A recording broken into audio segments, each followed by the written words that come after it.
El super tip de ventas 5. Monovoz. Varía tono. No tengas un tono de voz de mierda. El tono de voz, coño, que tengas el tono de voz variable. La cosa está en que cuando hablamos con la gente y queremos tener una comunicación efectiva, lo que no podemos hacer es sonar como el profesor de historia que desprende esporas soporíferas cuando está hablando. Y esto se aplica... Es que no hace falta ni siquiera que sea para las ventas. Cuando estéis hablando con alguien, si queréis captar la atención de quien os está escuchando, tenéis que jugar con vuestra voz, tenéis que modularla, tenéis que utilizar todos los recursos que tenéis disponibles.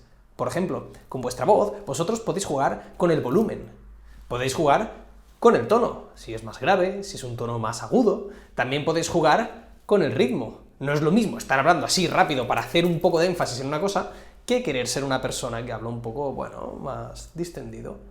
También podéis jugar con los silencios. ¿Cómo utilizáis esos silencios? ¿Lo utilizáis en vuestro favor o simplemente estáis todo el rato rellenando el espacio? El tono de voz es una herramienta brutal para poder comunicar de forma efectiva. Si quieres llegar con un mensaje más profundo a todo el mundo con el que te comuniques, ya sea un cliente, ya sea un familiar, ya sea una pareja, o ya sea cualquier otra persona, hazle que escucharte sea agradable. Hazle que escucharte sea agradable.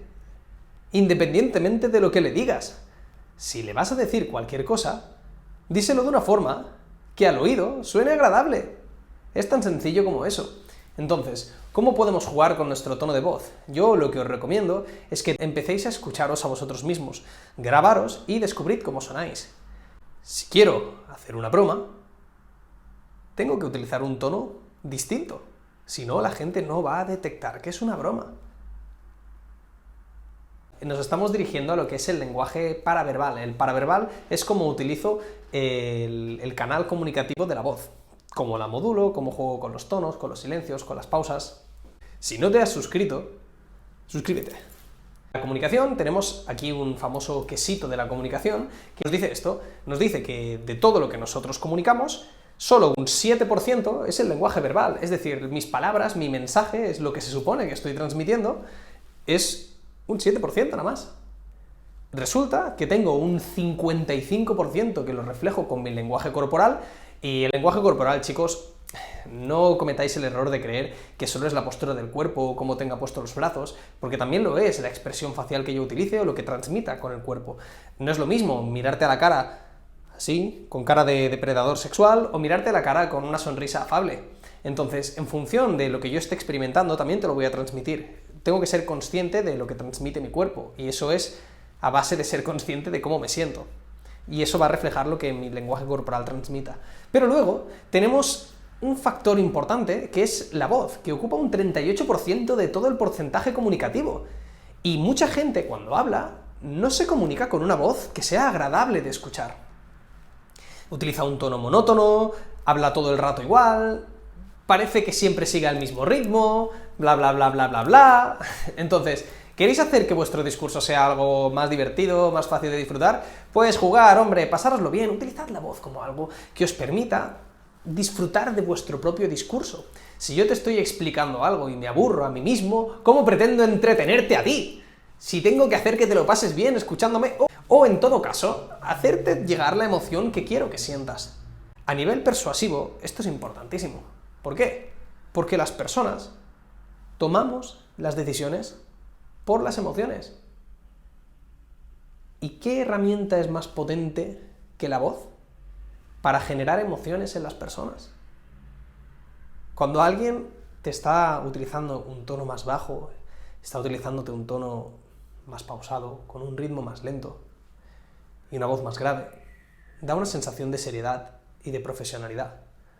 Cuando alguien, por ejemplo, utiliza una voz un poco, no sé, más aguda, más picaresca, más rápida, esto te da una sensación de, bueno, de que la conversación no tiene tanta carga, es más ligera, es más llevadera. Y luego tienes una infinidad de posibilidades que se adaptan a cada uno de nosotros, pero ¿queréis ver un truco práctico y útil que podéis utilizar en vuestras ventas o en lo que estáis haciendo? Con la voz podéis resolver las objeciones de los clientes sin necesidad de resolver la objeción directamente. Y esto tiene un componente muy interesante, y es que las personas accedemos a los estados emocionales a partir de ciertos comportamientos. Un comportamiento que puede ser a través de mi cuerpo o a través de mi tono de voz me hace acceder a un estado emocional concreto. ¿De acuerdo? Por ejemplo, cuando alguien se encuentra mal, lo que acostumbra hacer es: ¿cómo estás, Víctor? Bueno, pues... no sé... no estoy del todo bien. Bueno... no sé, no estoy del todo bien. Utiliza un tono de voz muy similar para acceder a los estados emocionales negativos. En cambio, si, por ejemplo, te encuentras con Víctor, que está en su mejor estado del mundo y se lo está pasando súper bien, y le preguntas: Víctor, ¿qué tal estás? De puta madre, tío, estoy súper bien. ¿Qué pasa? El tono no es el mismo. Ahora imaginemos la situación de que en vez de preguntarle cómo está nuestro cliente, que bueno, no sé si tenemos que preguntarle cómo está o no, nunca está de más, ¿eh? Pero imagínate, sin embargo, que tienes al cliente que te pone una objeción. Estás teniendo una conversación súper guay, todo bien, ahí, hey, mira, no sé qué. Y de golpe el cliente te frena, ¿no? Te dice: no, espera, pero ¿esto para qué es? Y ves como que su tono de voz, la forma en la que se estaba comunicando contigo y la forma en la que se comunica ahora, ha cambiado. ¿Por qué? Pues porque quizás el tono de conversación normal era un tono donde se sentía seguro y se sentía cómodo, y el tono que ha utilizado para decirte esto que es un tono que le transporta a un estado de alerta. Si la persona te utiliza un tono de voz concreto para acceder a los estados negativos y te utiliza un tono de voz concreto para acceder a los estados positivos, pues siempre que quieras que una persona llegue a ese estado deseado, al que tú quieres, que bueno, normalmente es el positivo, lo que tienes que hacer es: entra en el estado negativo, en el tono de voz del estado negativo, acompáñale y luego llévale de vuelta hacia el tono de voz que utiliza para el estado positivo. Es la base que se utiliza cuando un amigo tuyo o una amiga tuya se encuentra mal, está triste, que ¿cómo estás? ¿Todo bien o qué? Mira, hacemos esto, bla bla bla bla bla, de golpe le cuelas una broma y vuelves a hacer que sonría. Pues es básicamente lo mismo. Entonces, tus tonos de voz son importantes. Si vas a utilizar un tono de voz para las bromas, que se note, ¿vale? Si no sabes cómo hablas, si no sabes cuál es tu tono de voz, grábate y escúchate. Si no sabes utilizar los silencios, piensa que un silencio sirve para generar expectativa y para ofrecerle a la persona que tienes enfrente la posibilidad de imaginar y de completar la historia. Y si quieres utilizar los volúmenes, puedes utilizarlo para darle énfasis a las cosas. De la misma forma que si cuando te grito es porque estoy viviendo con emoción el momento, cuando te hablo un poco más bajito, te estoy contando un secreto. Todo eso va a hacer que tu discurso sea mucho más divertido, mucho más entretenido de escuchar y sobre todo mucho más agradable para nosotros, los oyentes.